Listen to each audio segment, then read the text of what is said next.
Halo guys, Assalamualaikum. Perkenalkan, saya Dwi Putri Aziza. Saya Prodi Pendidikan Matematika, Fakultas Sains Teknik dan Terapan, Universitas Pendidikan Mandalika.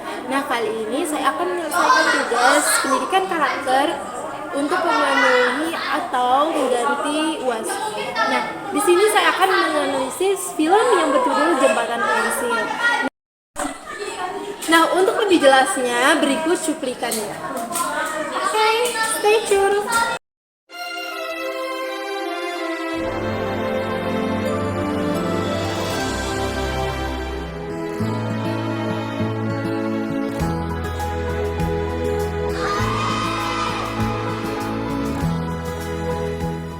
Saya selalu teringat dengan anak saya si Ondeng. Berisik. Meskipun dia memiliki keterbelakangan, tapi bagi saya, dia itu adalah anugerah yang terindah dari Allah.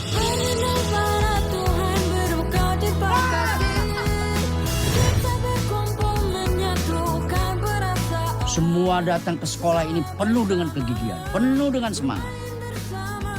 Walaupun rumahnya jauh dari sekolah, tetapi mereka semangat meskipun penuh sekali tantangan.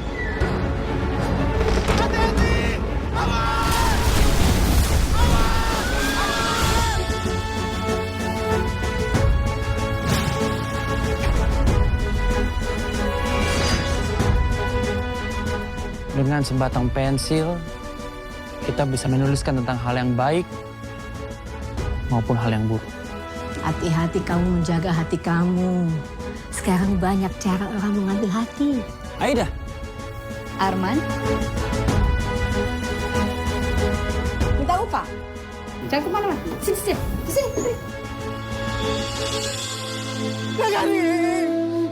Mama mana?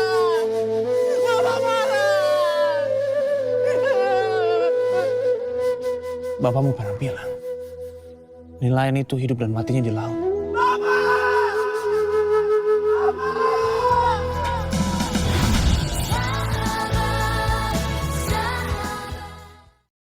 Teman-teman sekalian, di sini saya cerita sedikit tentang filmnya. Yang bisa saya tangkap dari film ini yaitu di sini ada sekelompok anak kecil atau peserta didik yang rela menempuh pendidikan walaupun dengan segala rintangan yang mereka lalui. Bisa dilihat di film, mereka melalui jembatan yang sudah rusak, perjalanannya lumayan jauh. Nah, di sini juga poin pentingnya gurunya itu rela mengajar tanpa dibayar, yaitu sekolahnya gratis, gratis gitu. Nah, di sini itu banyak sekali pelajaran-pelajaran yang bisa kita dapat, terutama dalam pelajaran pendidikan karakter sesuai dengan mata kuliah yang saya tempuh sekarang. Nah, di sini itu ada seorang pemuda yang bisa dikatakan umurnya itu udah dapat berkeluarga atau sudah selayaknya dia menempuh pendidikan yang lebih tinggi lagi, sudah tidak di bangku SD, SMP, SMA. Nah, tapi dia di sini itu memiliki keterbelakangan mental. Oleh karena itu, dia sekolah di bangku SD. Walaupun sudah tua, tapi pemikirannya itu masih anak kecil.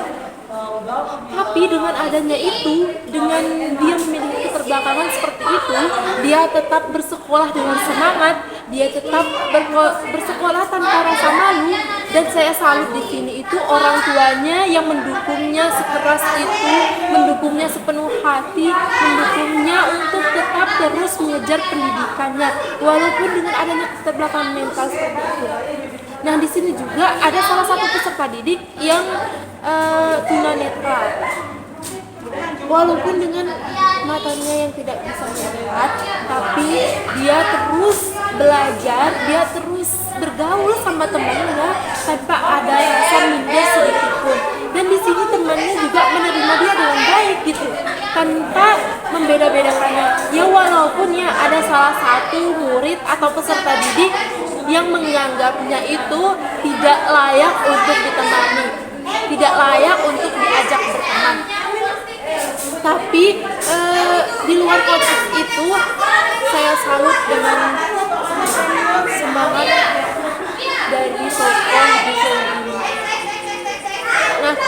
berdasarkan film yang saya tonton ini, berdasarkan analisis atau saya menganalisis film ini itu, saya dapat pelajaran yang sangat berharga. Di antaranya itu, yang pertama, saya belajar bersyukur, menerima segala sesuatu yang ada pada diri saya. Ya walaupun saya itu jauh di bawah teman-teman saya, tapi saya yakin saya punya potensi yang lebih, saya punya potensi lain. Kita itu bisa berkaca dari teman-teman, misalnya, oh teman-temannya punya itu, kita tidak punya. Tapi di sisi lain, kita pasti punya sesuatu yang lain yang mereka tidak punya, terutama bakat. Bakat, misalnya si A punya bakat dalam menulis. Menulisnya itu rapi sekali. Nah, dia bisa menulis puisi misalnya. Dia bisa merangkai kata-kata, dia bisa bercerita di situ dalam tulisannya. Tapi di sisi lain, si B atau saya punya skill lain. Saya bisa menyanyi misalnya, saya bisa bercerita di sini sama teman-teman misalnya tentang film ini. Saya bisa menganalisis ini walaupun ya masih jauh dari kata sempurna. Tapi di sini saya berusaha untuk mencerna film ini. Di sini saya berusaha untuk menganalisis dengan saksama. Ya walaupun tidak sempurna tadi. Nah, pelajaran kedua, tadi kan bersyukur ya. Di pelajaran kedua, kita itu harus berusaha semaksimal mungkin. Berusaha terutama dalam menuntut ilmu. Kita bisa mengambil contoh dari teman-teman kita atau adik-adik kita yang menjadi tokoh pada film ini. Mereka rela menempuh pendidikan, mereka rela ke sekolah, ya walaupun jalannya itu agak tidak layak untuk dijalani, tidak layak untuk dilalui oleh anak sekecil itu. Dan mereka lalui itu setiap hari tanpa rasa mengeluh, tanpa rasa putus asa. Mereka terus berusaha gitu. Lah kita yang bisa dibilang kita bisa menempuh pendidikan tanpa harus melewati jalan seperti itu, tapi kita bisa berpikir seperti mereka. Itu pelajaran kedua. Pelajaran ketiga yang saya ambil di sini yaitu kita tidak boleh membeda-bedakan teman, siapapun itu punya mereka mempunyai keterbelakangan apapun itu, mereka mempunyai minus apapun itu, kita harus tetap berteman dengan mereka. Ya kecuali pengaruh mereka itu tidak baik untuk kita. Ya kita fine aja gitu untuk meninggalkan dia. Ya walaupun ada salah satu pihak yang tersakiti. Nah di sini saya menyarankan buat teman-teman kita tolonglah lihat teman-teman kita ya walaupun kita risih gitu melihat dengan kekurangannya dia, tapi dibalik itu ada banyak sekali pelajaran yang bisa kita ambil dari mereka, dari keterbelakangannya. Misalnya dalam film ini kan mereka dia punya keterbelakangan, tapi pikirannya itu masih kecil ya, walaupun dia udah dewasa, umurnya udah dewasa, tapi pemikirannya itu masih seperti anak kecil, ya punya keterbelakangan gitu. Tapi di sini kita bisa belajar dari dia, walaupun dengan begitu, dia begitu, dia terus semangat dalam hidupnya. Saya salut dengan tokoh ini, saya salut juga dengan produsernya. Ini sungguh film yang bisa mengubah pola pikir saya. Nah, pelajaran selanjutnya yang saya ambil dari sini itu di sini dari gurunya ya. Gurunya itu rela mengajar anak-anak seperti itu dengan tanpa dibayar. Ya dalam kata lain sekolahnya gratis gitu. Sungguh pekerjaan yang mulia. Di sini banyak sekali pelajaran yang dapat diambil dari film ini.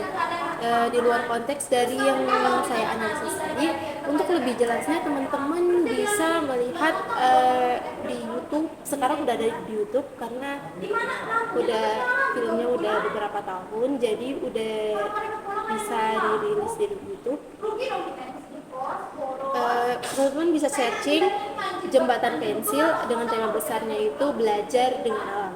Nah, sekian hasil analisis dari saya. Lebih kurangnya saya mohon maaf. Bila ada salah penyebutan atau kata dan sebagainya, mohon dimaafkan. Wabillahi taufiq wal hidayah. Wassalamualaikum warahmatullahi wabarakatuh. See you guys.